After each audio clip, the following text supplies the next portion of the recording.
Hello, my name is Sarah, and I consider myself a scout of the human soul.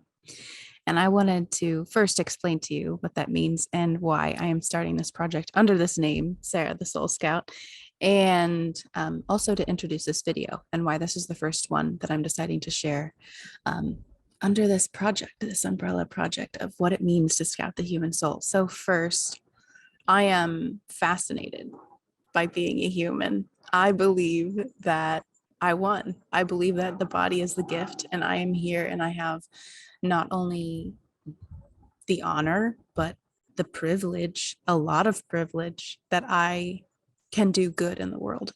And I am haunted by that knowing that I can do good in the world. And I believe that behaviors are patterns in people, and that a lot of us share a lot of them, because we share a lot of the same emotions, and we share an imagination, and we share a spirit, and we share a feeling, and that I think through nature, that feeling, whatever that feeling, I don't know what the hell that is. So more on that later. That's what I'm doing in the world. But the thing that you're about to witness is an interview with Paul Linden, the foundational interview series that kind of set the tone for how I want to start this project. Paul Linden is a black belt in Aikido and karate, and has influenced me for maybe 5 or 6 years now. I first heard him on the Embodiment podcast with Mark Walsh. When I started to listen to podcasts really early on, Paul is one of Mark's teachers, and that's how I became a student, actually, of both Mark and Paul, but Paul first, and also most recently. And I'm from the Midwest. I currently live in Washington State. If you hear airplanes, it's because I'm in downtown Seattle, in a little oasis of a backyard that you might find familiar if you're from the parkour community around here. And anyway, I went back to Missouri over the summer of 2022, and did many days of interviews, and we did demos with Paul in Ohio. I drove across 4 states to go spend 2 days with him, and then drove back. And it was amazing. And it reminded me of why I do this work. And I don't know what this work is yet. And I think one of the patterns of behaviors that I'm so fascinated by is fear. And I sat here with, like, I have my finger on the record button for like 2 minutes before I pressed record just now, thinking, like, do I really want to do this? What am I going to say? And here I am speaking, and I'm saying what I want to say, which is hopefully making sense. And hopefully you can see, like, hey, we need to talk about things like trauma. And we are currently fighting about power. And we are currently, like, nailing the love in some aspects of our society. And in most of them, we are failing miserably. I think COVID just, like, wiped our memory in some aspects of, like, how to truly love each other. And that's one thing that I will talk about in future interviews. I have several lined up after the Paul interviews start getting released. And once my schedule dies back down, that's one reason I'm in Seattle, is because summer parkour camps, parkour adventure camps in downtown Seattle have me very busy these days. So once this interview is up, I will get on a regular schedule, because the human soul deserves to be scouted. And just saying that might mean nothing to some of you, and it might mean a lot of really weird things to some of you, and it might mean a lot to some of you, and it means a lot to me, and I don't even know why yet. But those of you who know about soul work, or know about scouting work, or about ecology, or about camouflage, or about, oh God, nature, the nature of the human soul, which is so funny. This is utter coincidence. I don't even believe in coincidence anymore. But if I did, this would be one, because under my laptop here, which I'm recording with, is Nature and the Human Soul, that I'm only just begun reading little parts of. Yeah. And, like, the weird ways that fear keeps us from doing things. And this is that project for me. So that's how I want to start this interview, by giving you an introduction to who I am, a little bit about where I'm from, and just my fascination with what it means to be human. And one more thing I wanted to mention, I'm sure you've seen the trigger warning note at the beginning of this video, but to say more about that, Bahal, one thing I've learned from him is how to be when triggered and the various stages of that experience. And so what might also be triggering about this video is he challenges the way that I think and the way that I and we and society as a whole uses language. So this could be actually a really challenging way of looking at trauma and power and love for some people. And so I just wanted to preface as well this conversation by saying that I encourage you to have an open mind, and I encourage you to notice the way even I get confused by what he's saying.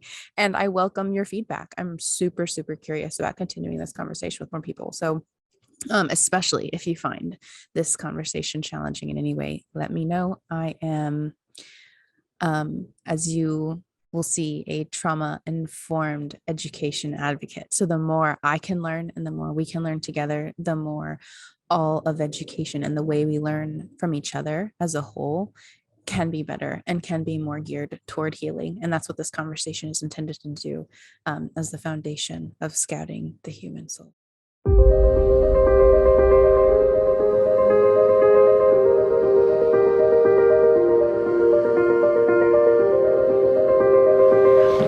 Lettuce.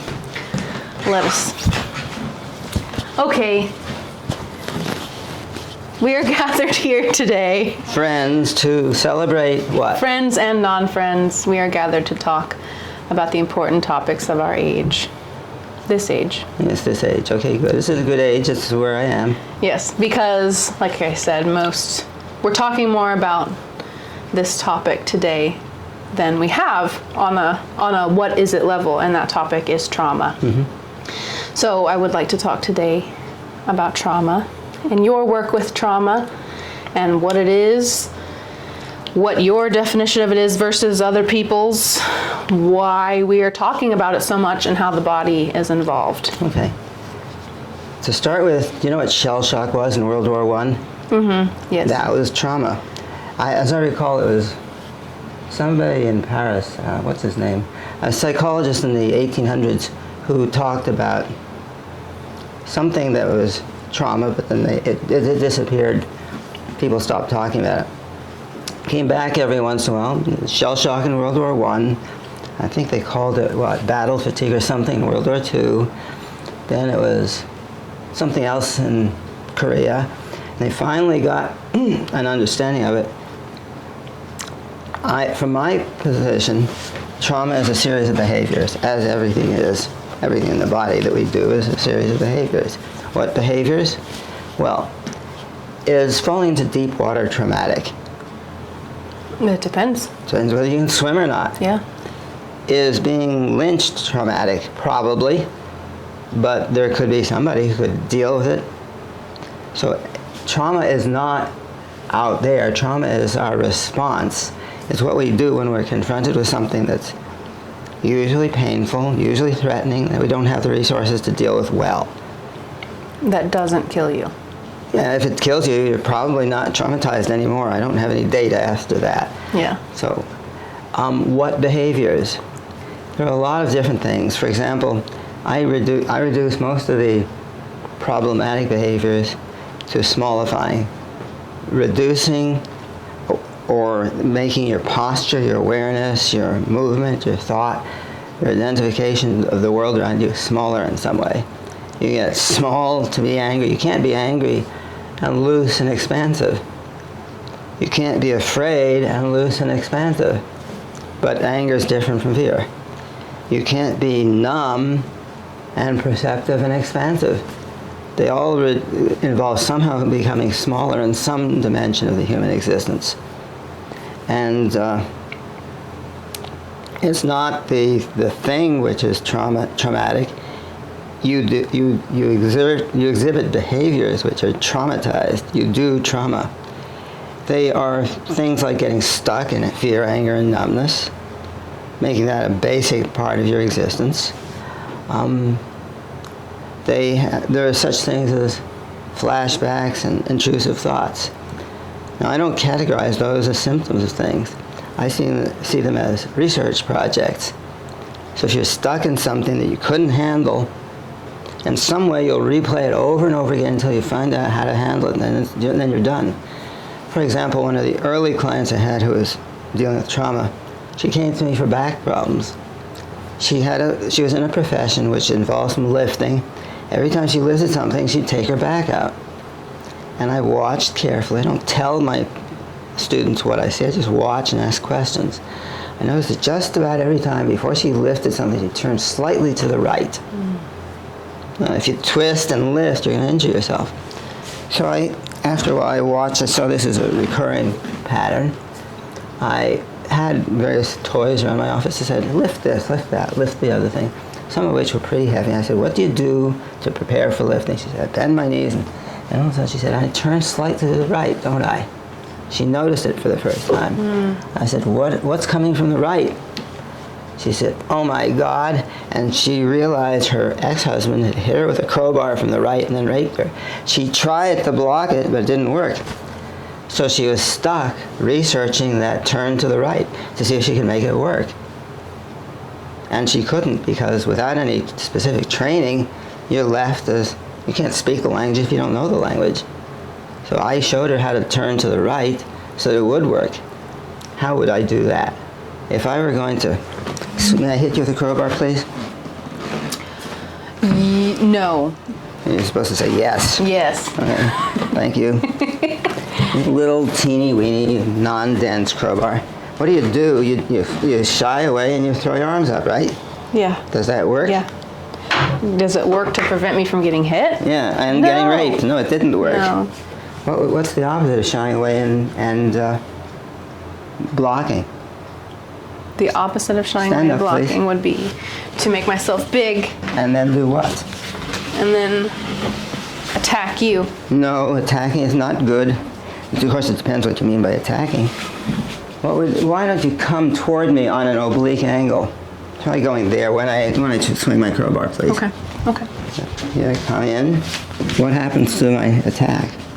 It keeps going. Yeah, why? Because you're not there. I'm not in the way. Can you help it keep going? Block it. Carefully and slowly. Yes.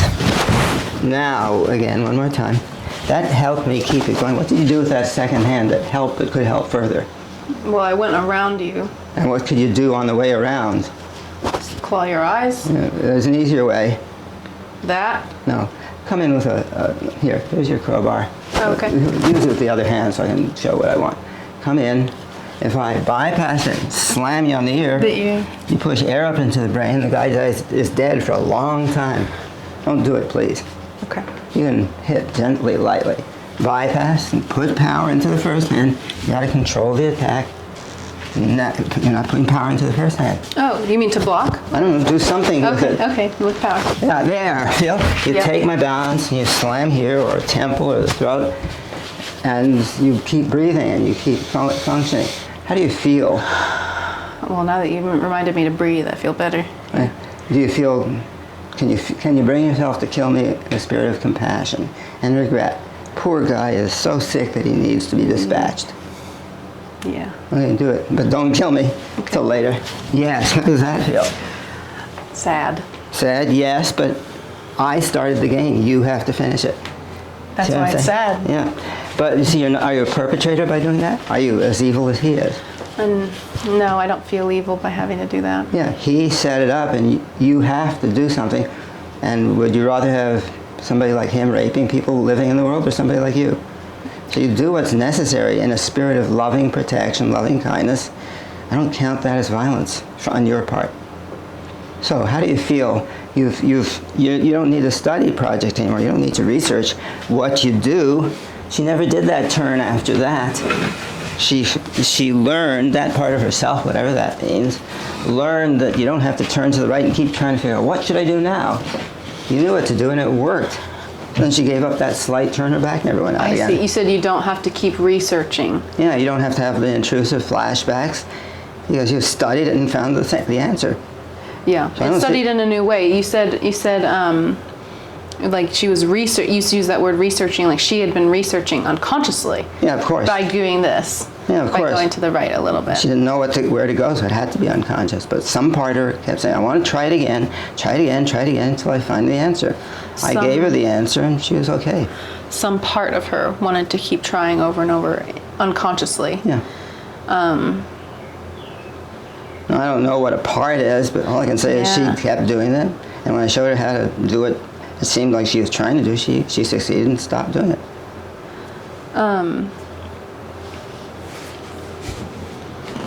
So I just want to, we're talking about trauma as what is going, the memory in the body, not the act of, I mean, like ER nurses would say blunt force trauma is not That's what a we're different talking meaning of the about. word. Right.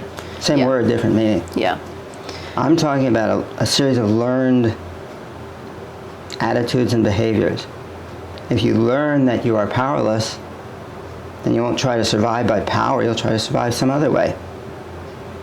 And that's what becomes that unconscious trying to survive. That's the research that you're talking about. No, that's different. That's unconsciously trying to find the power to survive. But another part of it is, I know I can't. Some people just give up and go numb or take drugs or any kind of thing to blunt the feeling and the memory. The feeling. Now, what is powerlessness? Again, I go back to languages. Powerlessness is a noun, right? But it doesn't exist. Power exists. Powerlessness does not. Powerlessness is a ranking in a tournament. Powerlessness does not exist, but power does. Yes. Powerlessness is a ranking in a tournament. If there were no tournament, could you be number 3? No. If there's no attack, then there's nothing to be less than. So powerlessness is a comparison of your resources compared to what the attacker did, or the earthquake, or whatever. Power is the ability to be in your body with compassion and strength, stability, and do what you need to do to control the environment around you. That's an actual skill set and attitude and series of behaviors. Powerlessness is not itself a series of behaviors. It's a comparison of you versus what you couldn't handle. And you could say, I tried this, I tried that. Those are behaviors. But the powerlessness is the experience. You didn't have what it took. And experiencing power would be what you needed. What you need. Experiencing the specific power, not the generic power. Breathe, open, feel loving. That's generic power. Works always, everywhere. But without the specifics, you're powerless against a crowbar if you don't know that move. Okay, can we talk about the specific versus general power? Sure. I mean, because generally power, do you want to come in a little closer? Should we Sure. come in a little closer? You can do that.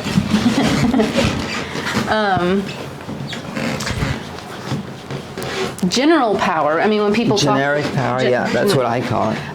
So people talk about like who has power in society. That's different. That's not what I mean. Not by general power either. No. Okay, so we have generic power and powerlessness. I define things by body process. I'm not talking about society. Mm-hmm. Generic power is breathing, being present in your body. If you're not, you can't do much. Certainly can't do it elegantly or well. But if you know how to breathe and relax, stay present and all that, will that teach you how to swim? It would help. Yeah, but would it teach you? No, it wouldn't teach you how to swim. So if you're relaxed and present, compassionate and all that, will that teach you how to shoot a gun? No, it won't teach you anything. It'll make you able to do anything else you want more easily. But generic power is just how to be present as a human being. It won't teach you any specific skill. So specific power is what you needed in your situation to not feel powerless against that problem. Okay. And if you teach generic power, it's a major step forward. People begin to feel that they can do something. But until they know what to do in that situation, they won't know what to do. How do you teach? So do you not use the term power when involved in society, like societal powers? I do, but it's a different word. Okay. I told you about the party I went to the other night. Which party? The one where I had a salmon, a banker, and a runner talking about runs. If you wanted to get the best kind of grass, who would you ask Depends whether you're a cow, a hippie, or a golf course manager. Yeah, my first thought was cow. Ask a cow. Well, it depends. If you want to smoke it, you don't ask a cow. If you want to run a golf course, you don't ask a hippie. So the word doesn't have a meaning. The word means something to a person, and if they're clear about it, then they can say, this is what I'm using this word to signify. And now everybody knows what I mean when I use the word, and we can talk. That's like the hammer example. Like, it's just an object until you give it a purpose. Yeah. And then is that a tool? It could be. Are tools for specific things? They could be, but it depends which. I personally use a hammer to stir my breakfast cereal.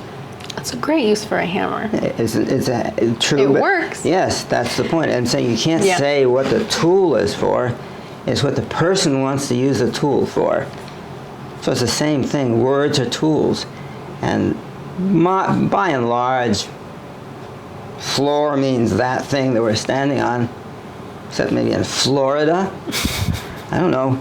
Things are very, very malleable. If you have a sense of the language as a process done by people, you tend to hear much more accurately what people are doing. If you think the word means this, they don't mean it quite that way. You'll miss what they mean. Yeah.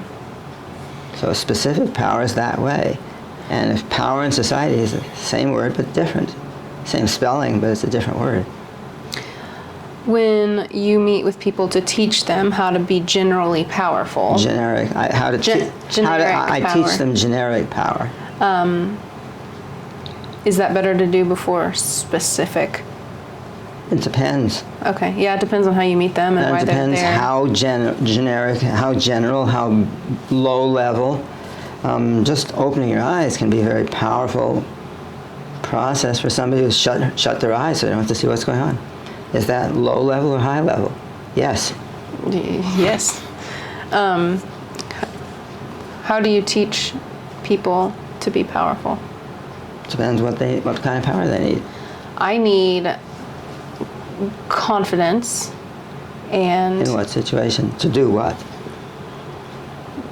Interviewing people. Okay. You're interviewing me. I'm interviewing you. You're doing a poor job of it, lady. Yeah, what did you just do in your what did you do in your body? The pattern is to collapse and agree.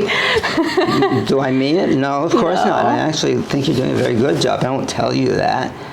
But I act the role of the attacker so that people have something to learn to defend against. Something they basically know is safe. I'm not out to hurt people. I don't like to hurt people.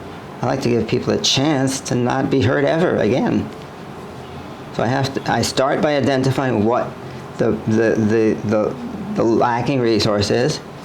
I avoid it carefully until they're ready for it, and then we go into it specifically.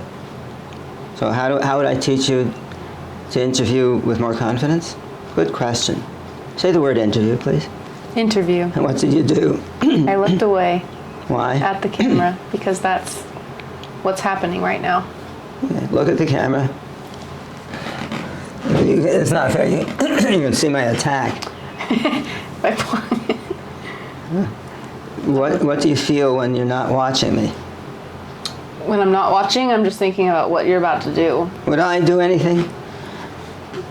Yeah, I sure would. You should. I sure would. You sure would. I should also.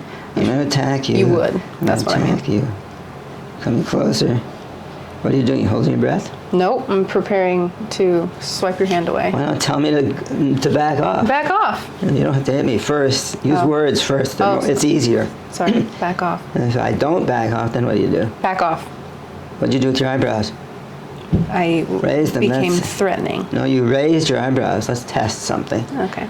Lower your eyebrows. Let's try glaring and lowering your eyebrows. Get better. Yeah. What happens when you force your eyebrows down? Any change in your breath or your muscles anywhere? Must be some because you're moving. Yeah, it kind of tightened a little. I just kind of went down a little. Okay. Layer, tighten up. Is that stronger or weaker? I don't know, let's find out. Feels weaker. Let's test and see. Okay, lady. What do you do? What did you do? Froze. Why? Because I was intruding on your space. Yeah. Do you have a choice? You do if you know how. Let your eyebrows hang loose. What does that do to your neck and your breath and your chest and your back? My whole face relaxed. My Yeah. jaw, my Right. dome. Okay, now.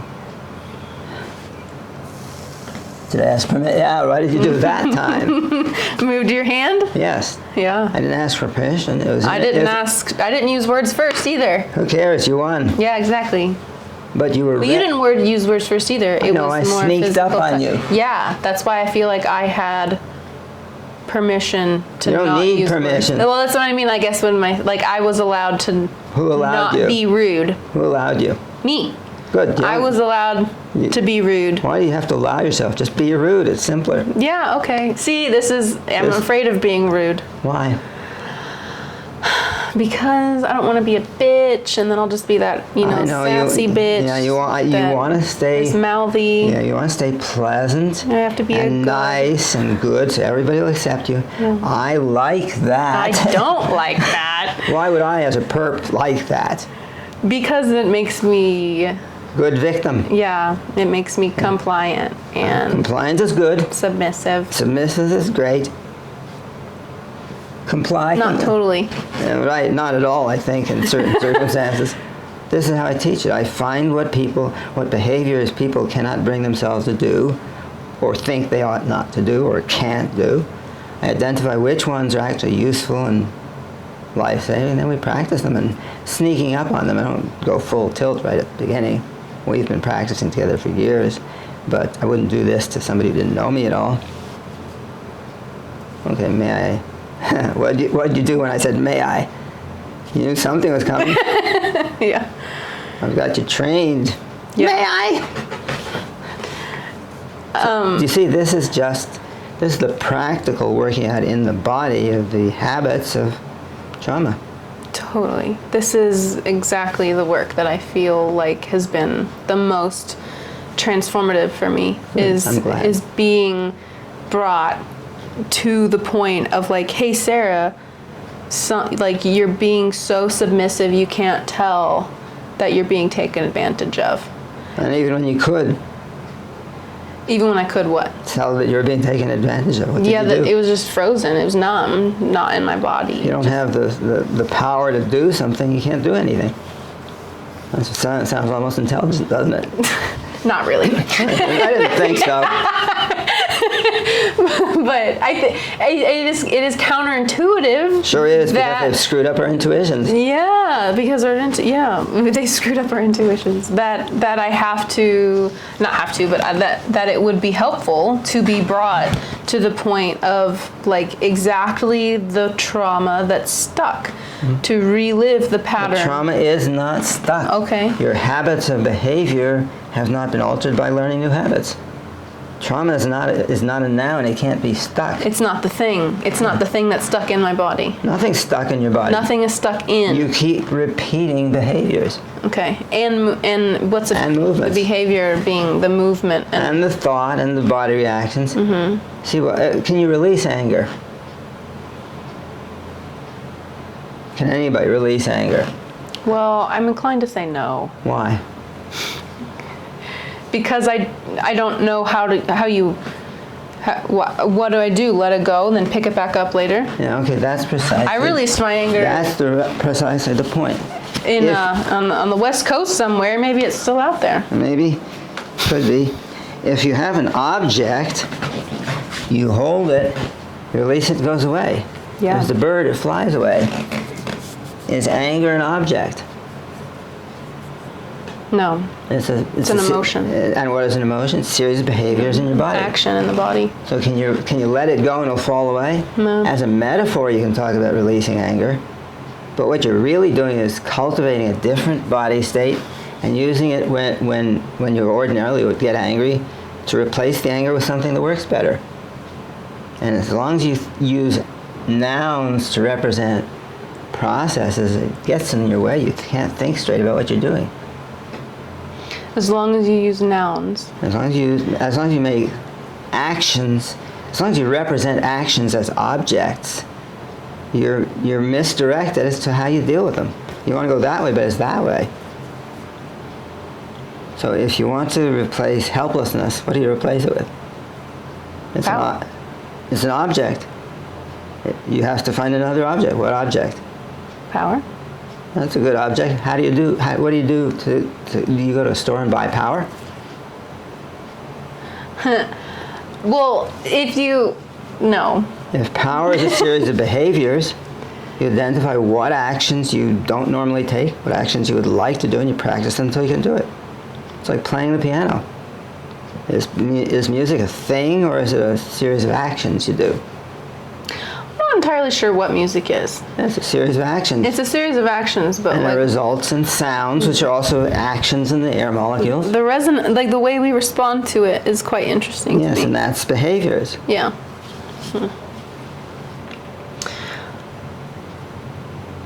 Why are we so misunderstood with what emotions are and how to, I mean, to me, it's just like we're just running away in a way, like we don't want to look at it. And so we talk about it like it's this thing to overcome, or I don't know, there's something really simple about the work that we're doing, and you're talking about like showing me, oh hey, you're frozen and this is your pattern. You're not frozen, you're freezing. You're freezing. Yeah. And then gerunds are almost nouns, but they're still not happy, but they're okay. They're better than real nouns. What's almost nouns? Gerunds, an ing word, like training. Oh, yeah. Is a gerund. Okay. It is simpler. When you identify what it is, even you can't even say what you're doing and say it right. When you identify, many years ago I was walking by a pond in the spring. I saw the pollen drifting down from the pine trees. And I looked up and I thought, oh my God, the pollening is drifting onto the ponding and the winding. I don't know why, but it just struck me. It was all action and transience. There's nothing solid anywhere. The water was moving. Everything was in movement. We used nouns. The pollen is drifting. There's a gerund, okay. In the wind onto the pond. It made no sense. So I came up with the pollening is drifting in the winding onto the ponding. I thought of that. How you've told me that at Wilderness Awareness School during my 9-month immersion program, and because nature does have, like, when you really are in connection with, when you're connecting with nature, which is everything. We just call things that grow out of the ground nature, but like, I don't know, there's that realization that really happened for me too, that like life is just so abundant and so movement. Like life is movement. Mm-hmm. We talk about this, like what happens if we stop moving. And if I keep moving, I must be more alive. Well, there's always movement. Yeah, and so like the flow between all those things. And if I move smoothly, the Parkinson's symptoms seem to disappear for a while. And if I move the other way, there's no tremors when I do this. But as soon as I make a joke about movement, I'm behaving that way. So I have to do this as an antidote. As an antidoting? Is that like a doting ant? Yep, just like it. Good, very good. There's constantly movement, and I think it's the thinking fixation of like, oh, we have to solve it. Or, I don't know, there's a frozen... You're onto something there, that's really neat. Well, the thinking seems to stop it, because like there's a problem that has to be solved, and I have to think about it, and I have to say, this is how I'm going to solve this trauma, and this is how I'm going to, like it creates something that stops movement from the natural flow of things, and like the tracing, like we talked about, like the following the track that everything leaves. Don't worry about the naturalness. If you said something very interesting I never thought about. If you identify a process as an object, it sounds like it's immutable and you can do something to it. Yeah, that's what we love to do.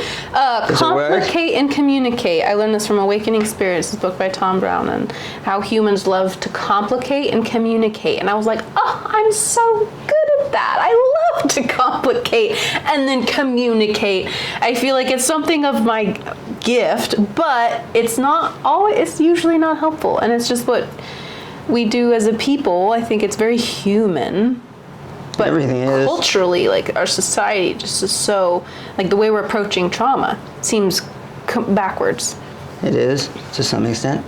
I was recently interviewed as part of a project in which this Italian Aikidoist is publishing small books on different senior Aikidoists. I guess if you live long enough, you get to be a senior Aikidoist.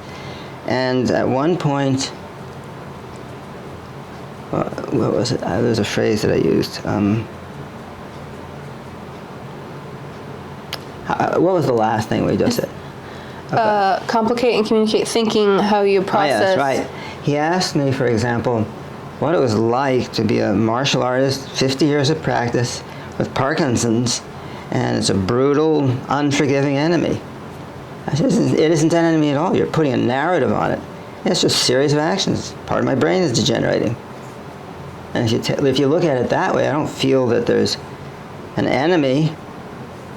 But if you think that way, it becomes very complicated. There's an enemy. I hate myself. I hate my brain. It's degenerating.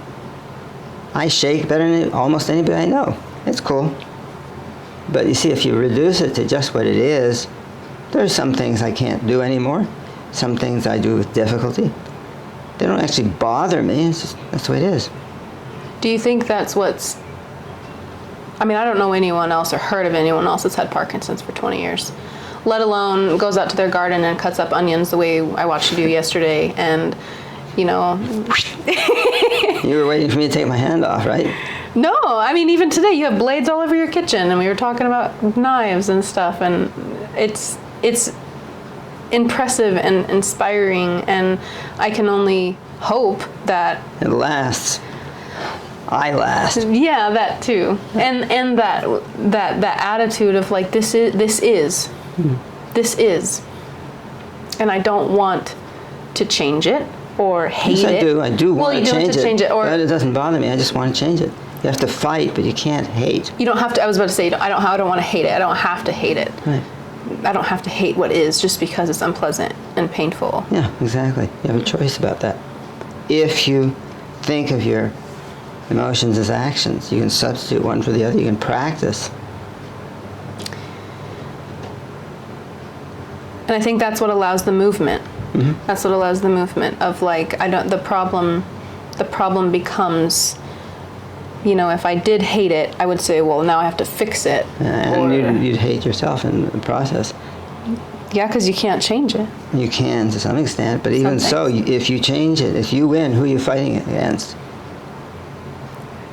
If I fight against the Parkinson's, it's me that I'm fighting against. Yeah, I was going to say, what would you win? I don't know, but I don't want it. Okay, so let's go back to trauma. What do I do with trauma? I do the generic empowerment first, teach people how to breathe, etc., etc.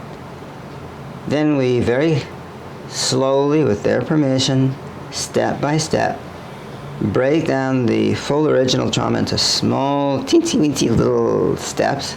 We work our way up to the point where we can confront the whole trauma and maintain body awareness, maintain compassion and power, and deal with it. Now, some things you can't deal with.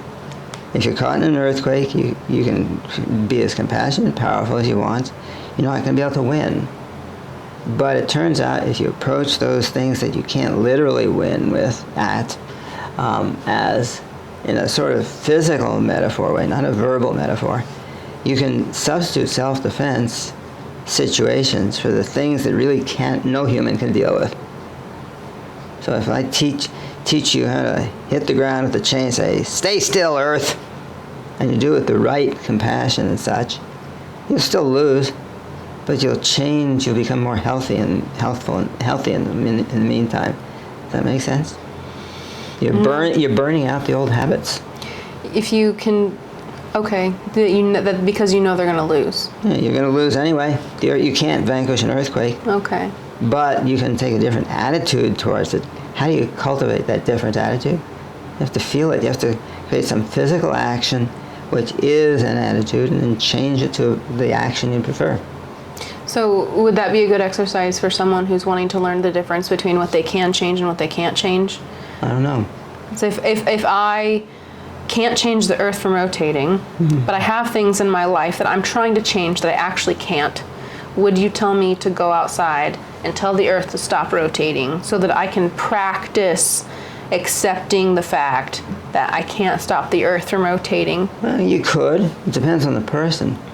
I don't use protocols. I don't say when somebody comes in with one of these, you do one of those. Right. That's good. Everybody's entirely different. Yeah. Even when they're identical, they're entirely different.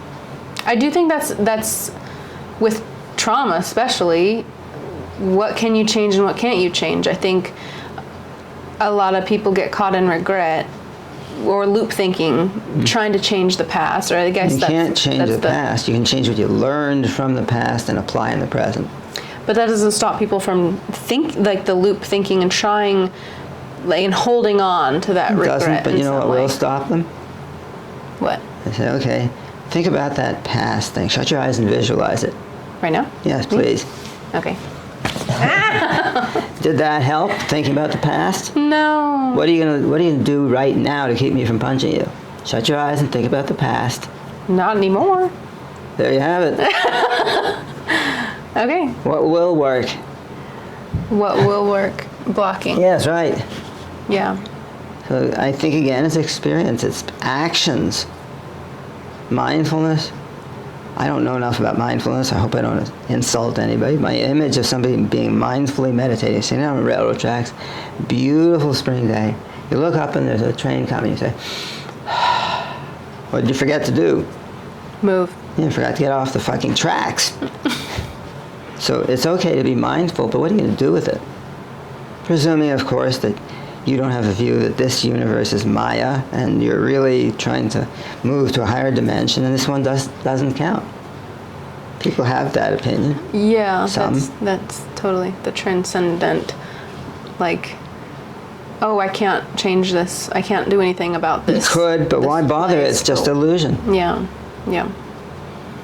How would I prove it isn't? That goes back to the what we can and can't change, which I think is, that to me, that difference is very key in what people choose to do with their daily lives. Yes, but some people know they could change things, but it's all illusion anyway. Why don't they just move on to another level? That is an orthodox opinion in certain meditative circles. Yeah, yeah. So again, it goes back to, I don't know what truth is. I know what I like. I like to help people feel good and stop feeling pain. So that's what I do. I spend my time doing that. Ought I to do it? I don't know. Should I? Is there a commandment? Who would command me? Do you think that's your, like, I mean, this is what you've dedicated your life to? Yes. Do you think that how did you find that this was the thing, or that, why do you think it's a worthwhile thing to do to help people? I don't think it's worthwhile. I like it. I enjoy it. I want to do it because I think I want to do it. Do you think it How helps did I people? discover that? Yes, I do help people. How did I discover it? I was walking across a parking lot in a mall about a mile that way. You can't see it from here. I tried. Did you? Yeah, I know, but you still can't see it. And a woman stopped me and said, "Who are you? You don't walk like anybody I've ever seen before." This was about maybe 35, 40 years ago. And I told her what I did, and she said, she was a psychologist, and most of her patients were abuse survivors. Would my body awareness training and self-defense stuff help them? I don't know. I've never worked with a group of abuse survivors. So, okay, come to my office. I'll get 6. We'll see. And 10 minutes after I started, it was, yes, this is what I've been preparing myself for. Everything I'd ever learned, all the strange stuff I'd put together, was in service of teaching people who are in pain to win so they didn't have to keep being in pain. And that's how I found it. I didn't do it with any intelligence. I just followed my nose, and there it was.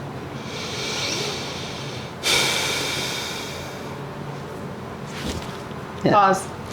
I'm going to pause it really quick. Sure. Because I want to go to the bathroom. But then I want to you can do that. But then I want to continue on.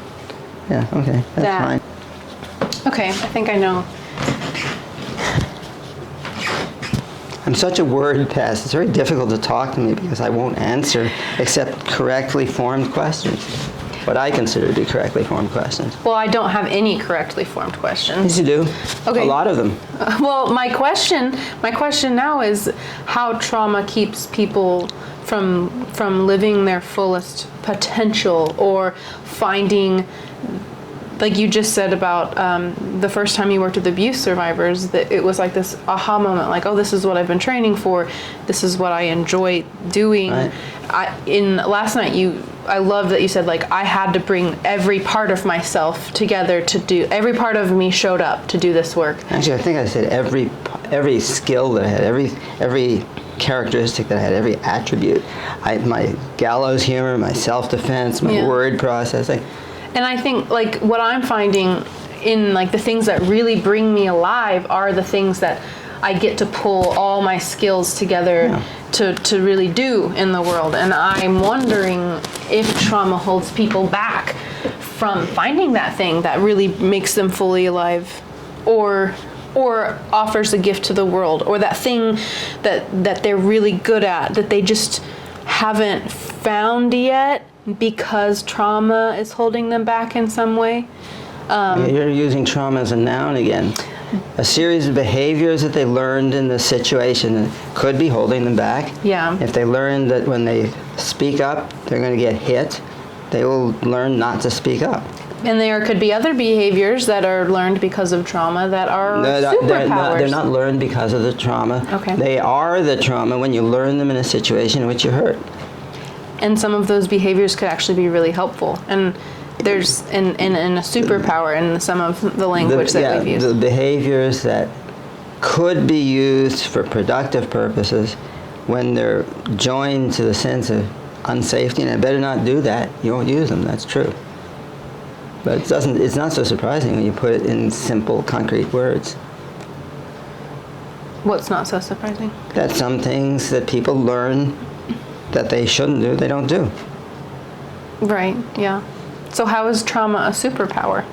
It isn't. Trauma is not a noun. You can, through the traumatic situation, learn things that can be very useful that very, very few other people learn because they didn't need to learn that. For example, somebody once trying to explain multiple personality disorder to a yoga teacher, a very famous senior yoga teacher. And they said, the average 5-year-old who's been tortured can put her mind or his mind into places you have got to spend 30 years to master. They needed it and they found it. Not a good way to do it, but for example, there was somebody in 1983, I finally tracked down with the internet, I could find the original article. In Chicago, a psychiatrist, I think, named Bennett Brown, reported on a case which at the time was called multiple personality disorder, in which one person was in one persona, an insulin-dependent diabetic. You switched to another persona, and it was not an insulin-dependent diabetic. The body was not dependent on insulin in this. Right, in that other persona, it wasn't. Wow. I had a client who was multiple, and she had a progressive degenerative eye disease, which got better for a while. She went to her ophthalmologist, and I said, that can't happen. It doesn't happen. She said, well, it's very simple. I reintegrated a 10-year-old part with my 30-year-old part. We averaged out our eyes. I looked at her like she was crazy, and she was, of course, but it was real. It's real. I had another client, I had a client as a therapist who was walking in front of his clients out in the park, and a bee stung the guy, his client, and the guy started going into anaphylactic shock. The therapist rotated him through his personas till he found one that wasn't allergic to bee stings. They walked to the hospital. He rotated him back, went into shock, and they treated him. They had adrenaline available in the hospital. So what is real? Things are not what they look like, are they? You're asking me what is real. Paul, I have been wondering this for a long time, at least 20 years. What is real? I stopped wondering a long time before that. Dang. I will tell you about it. I want to know, though. I want to know what's real. How would you know what's real? Well, I don't know. I was having I guess I would call it a healing moment or panic attack or something in the woods months ago, last fall or winter or something. And my teacher, my mentor he's still my mentor, but he said, one of the things he said to me was, this is real. And I remembered that, and I was like, why was that so important to me at that time, in that moment?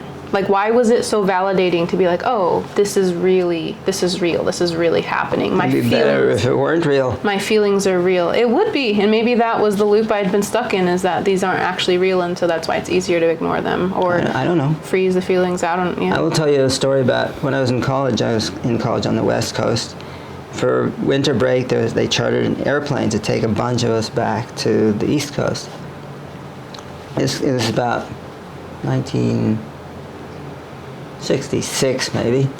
And this kid tried to get onto the airplane with a gun strapped to his belt. And the ticket taker, even before all the craziness, you can't get onto the plane with a gun. And he says, why not? I wear it all the time. And after a while, the ticket taker looked at it and said, is that real? And the kid said, yes, it is. And he looked at it again a little while later and said, that's a cap pistol. He said, yeah, I know. So he said it was real. He said it is real. It's a real cap pistol. You're not hallucinating, man. Yeah. That was the meaning of it. Is it real then? Are you hallucinating or is it really there? I don't know the answer. That seemed to have been a real cap pistol because everybody agreed it was there. Who cares? It's interesting we're talking about this on our trauma discussion, because I think that's what we're talking about. Like, trauma can be almost anything. It can... No, trauma behavior can be almost any behavior. Okay. And it can either help or hinder you, whatever depending on what the behavier is and how it helps your life. The situation, yeah, right. Yeah. But you see, if you say trauma can do something, you're implying that there is a thing which acts on you. Trauma acts on you. Is what you do that makes it feel like a trauma or not. Can you show me? Yeah, I'm not traumatized by my Parkinson's. It doesn't bother me. Right, okay. I choose not to do those behaviors. It took a lot of practice. Can we do an exercise where I see the difference or feel the difference in, like... Yeah, I can show it to you very quickly. Okay. May I? Yes. This will probably not, almost certainly will not cause any actual injury, but it will cause pain. May I? What are you doing right now? I'm getting a little hesitant. No, you're not. What are you doing in your body? Hesitant retreating. Is the name of it. I'm retreating. Moving backwards? Smaller. Why? Because I know I'm bracing myself for the pain. No, you're not. You're tightening your muscles. Tightening, which is hardening, which is bracing. Does it work? Let's find out. May I? Yes. On a scale of 1 to 10, you want a 9 or a 20? 9. Okay, let's start with a 9. Give me your arm, please. Should I stand? Or? Yeah, sure, if you want. Okay. Let's do the other hand, which I can control more easily. Turn around. This one? Oh. There you go. Now, if I do this, what happened? What did you feel? My jaw opened and I did that. You opened your jaw. I opened my jaw. Why? And I turned this way. Because I was in pain. Okay. Let your tongue hang loose. Let your belly hang. Don't grip your neck. Oh, okay. Let your chin drop a bit. Don't collapse. Let this come up very gently. There. Keep breathing. Let your pelvic floor muscles hang softly. Keep breathing. Look at me and smile. Does that hurt? Let your jaw go. Let your jaw go. Does that hurt? It doesn't hurt as bad, but it still hurts. Swear at me. Hate it. I fucking hate this. I hate it. What happened? It hurt worse. Yeah, okay. Let it go. Can you find it in your heart or wherever, maybe your kidneys or something, to feel nice about me as I hurt you? What happens now? Are you breathing? What happens now? My kidneys do love you. Okay, what about you? I'm 50-50. Okay. Does it hurt as much? It doesn't hurt. Are you in control of yourself? I am. Can you manage what I do? Can you manage you? This is the situation in which you adopted traumatic behaviors. I can't manage you. Sure you can. You can break loose and leave. Oh, okay. I was going to say I could try to adjust my 50-50 ratio. No, just break loose and leave. Now let's try again. Hate me. Let's move that chair, please. Oh. Don't want you to kill yourself. Move it farther away. Good, thank you. Swear at me. I'm going to hurt you, and I like hurting you. Break away. Fuck, Paul, stop. What did that do? It hurt. No, you rendered yourself incapable. Because I got mad and cussed at you. You know, when you get mad and hated me, you reduced your capacity to think, feel, and move. Okay. Yeah, that's right. I didn't even think about breaking away at that moment. I told you to break away. Damn it. I just let it happen. Yes. Okay. That's what pain does, and that's what trauma is. Trauma isn't a thing, it's a series of behaviors, a bunch of decisions about how to deal with reality. You had me move the chair and I didn't even roll away. Why did I want you to move the chair? So you wouldn't trip on it. Well, I wasn't going to trip on it because I didn't even break away from it. I didn't know what you were going to do, but I didn't want to take a chance you'd hurt yourself. Yeah. I can cause you non-injurious pain. I don't approve of injuries or pain, really. Does that give you an insight as to what trauma is? What trauma behaviors one does that you name with the name trauma? See, it's very crucial to know the difference between a sandwich and a menu. One tastes good. No, well, yes, one's nutritious, but one is the promise of what's to come. The other is the stuff itself. You don't get any nutrition out of eating menus. Yeah, Trauma, the word, is a menu. Because it shows you what's possible. It names the process. It doesn't tell you what in detail will happen or how to deal with it or how to change it. I'm thinking of there's at the beginning of, I think it's Waking the Tiger, by Peter Levine. He talks about the story about the school bus where a bunch of kids were on a school bus together, and one kid, I think he was a little older and the other kids were younger, but like one kid had it together enough to like help everyone else and was able to like, there was a school bus accident, and so that was what happened, and a bunch of kids had trauma symptoms afterward, but this kid did not. Because he experiences capacity instead of his incapacity. Yeah, and so that's what I'm thinking of, this menu. That is an option on the menu, maybe. Yeah. Is that you have the skills to not be traumatized by. Not to learn. You have the skills in which you learn that you are capable instead of not capable. Yeah, and so the behaviors that event causes afterward. The behaviors that you do based on the learning you experienced in the event. See how much more precise that language is? Yes. Now, in Waking the Tiger, I don't remember which page, I could find it for you. Peter Levine says that you use metaphors to do this work because the thing that defeated the victim will defeat them again, and you can't really go there. You have to use metaphors. Hogwash. He's a psychotherapist, not a martial artist. And a psychotherapist would obviously say, you can't do anything about it, because he couldn't. I was once teaching a workshop on sexual abuse at an eating disorders clinic down in Florida. And one of the women asked, how would you use your self-defense stuff in the context of eating disorders? Because I'd been teaching about martial arts and generic Aikido, but not specifically at self-defense. I said, what have most of your clients experienced?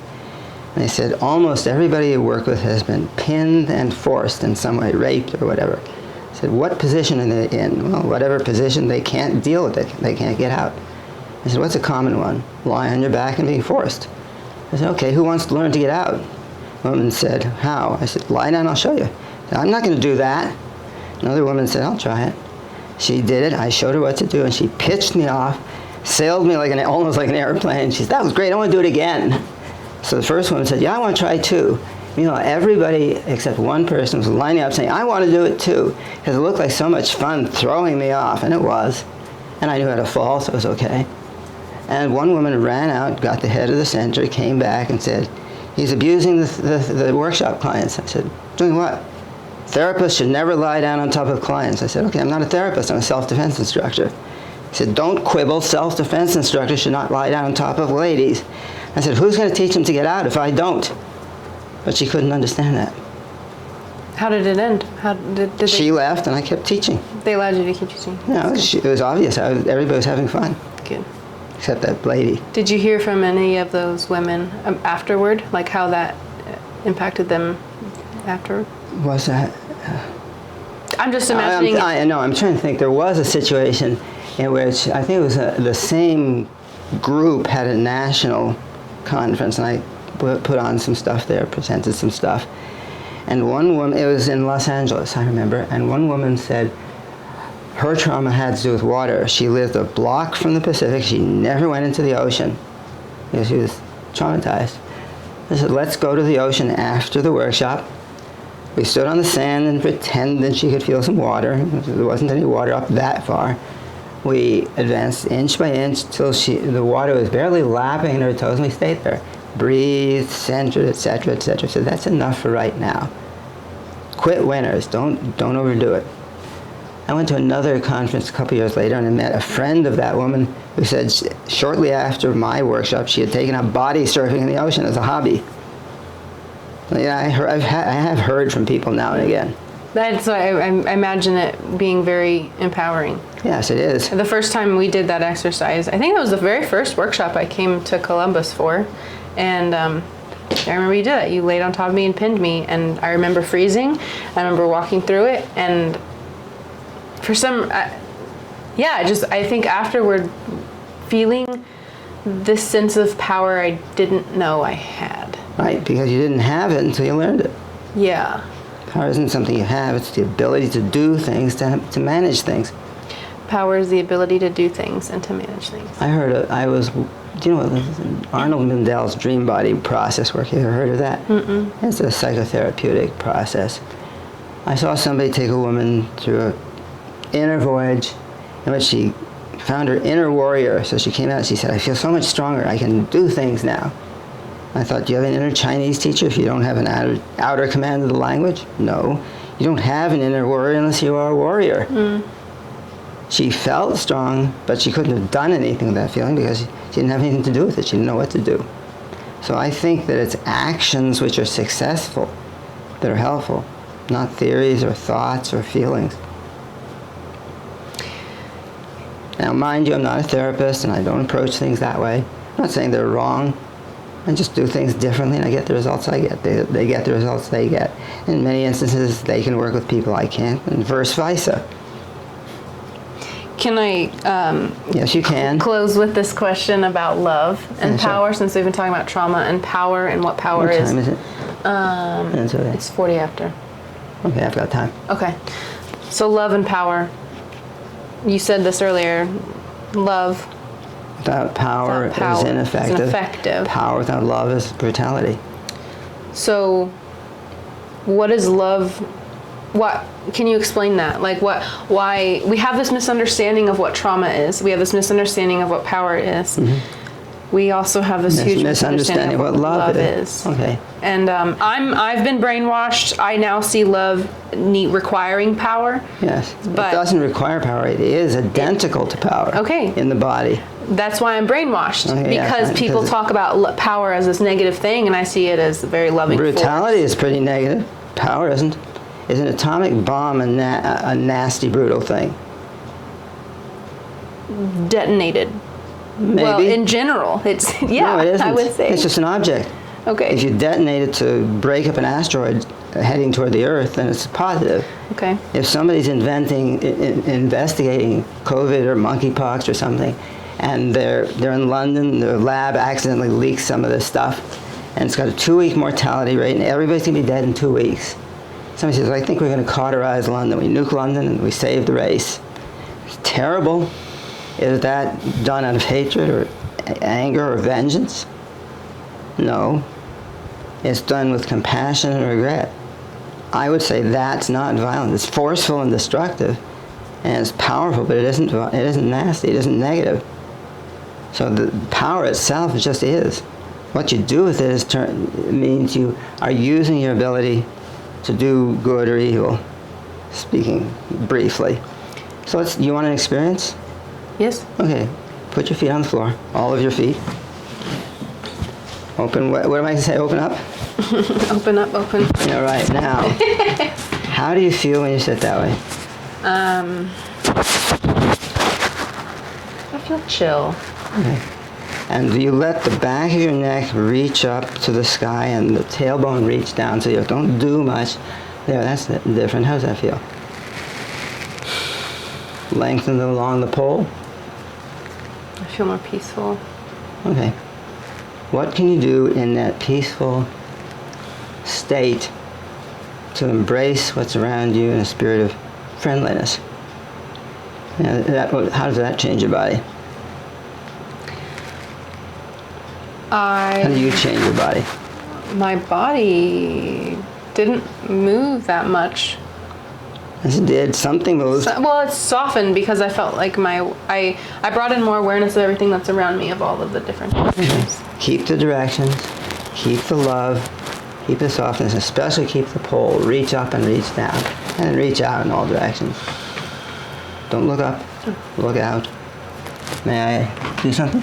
Yes. And what did you do? Did you just collapse? Yeah. How do you feel now? I felt a little frozen. Okay, open up, feel love. I'm your long lost whatever. I'm a little strange because I've just been hit in the head in a car crash. You don't want to hurt me, you want to control me because you love me. Yeah. How's that feel? How do you feel now? It's not your fault. Okay, how do you feel about me? I feel compassion. Okay, now feel anger. What happens? It I wanna hurts hit worse you and back. it hurts worse and you move farther. Yeah. Stand up, please. Do the same to me. I don't know what I can do today. We'll see. Do it on the side that doesn't tremor. This side? Yeah, hit it hard. What happens? Hit it real hard. Use your hips. Yeah. What do I do? You didn't really move that much. I don't have to. You moved a little that way. Yeah, of course. Now, if I feel I've just Yeah, you're. hit me now, You braced it. and it hurt Or worse. leaned against it. It hurt worse. Okay. Yeah, of course. Now, if I'm feeling loving, I'm the car crash survivor. I can't control myself. I love you. I'm kind of gonna. I love you. You love me? Hit me. How's that feel to you? Doesn't do much to me. Yeah. Is that power or is that love that I just exhibited? both? No, just yes. Yes. If I don't have the power, I can't afford to be loving. If I don't have the love, my power will scrunch. See what I mean? In the body as a process, there's different names for the same thing, the same process. Does that convince you? I'm convinced Okay. that love and power are the same thing. But why? Does that demonstration add anything to your understanding? If you didn't know, if you hadn't seen this before, what would you feel about that? Yes, well, especially with you saying, like, my actual response when you hit me saying that you had no, that you had no control over it, that we loved each other, and you hit me, and the genuine response was compassion. Right. And when we were angry, You couldn't be compassionate or weak. You hit me here, and it was like I leaned further and just wanted to come back up and hit you. It was a total brutality and weakness at the same time. So if you're powerful, you can be loving. If you're loving, that's what it takes. The body has to be free and balanced. Love makes you like this. Power makes you like that. So you can't be powerful unless you're loving. Power. You said power makes you like that? Be powerful. Pull on arm, strong. What are you doing? You're tightening everywhere, right? Yeah. Let go of your shoulder. Now pull with your hips. Feel? Yeah. So when you got powerful in a way that isn't powerful, you got brutal. And that made you weaker than you need to be. Brutality goes like this. Okay. Yeah. Sorry. And if you think of power as brutality, you probably never noticed that there's such a thing as compassionate power. Yeah, when we talk about power in groups, it's always a negative connotation of like, well, they have the power. Well, they have the power. You know, and I think like just the way we talk about it is Gabor Mate's film, brilliant film, So good. love work. Love it. But the only people who show any power are the Nazis in his movie. The brutality of power is shown very well.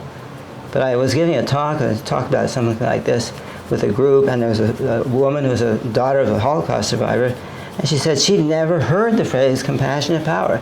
She didn't know it was possible to have power and be compassionate. If you don't know that it's powerful, power is possible when you're compassionate, you'll opt for weakness and love, right? How does that help anything? But you just experienced that the same thing you did in your body to produce power was loving, and the same thing you did in your body to produce love was powerful. It's the same process.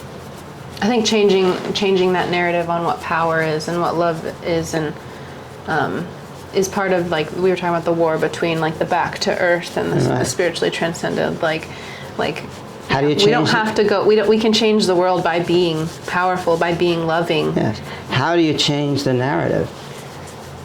You give people an experience in their bodies. Yeah. The narrative is cool, but it doesn't mean anything unless it's a report on something.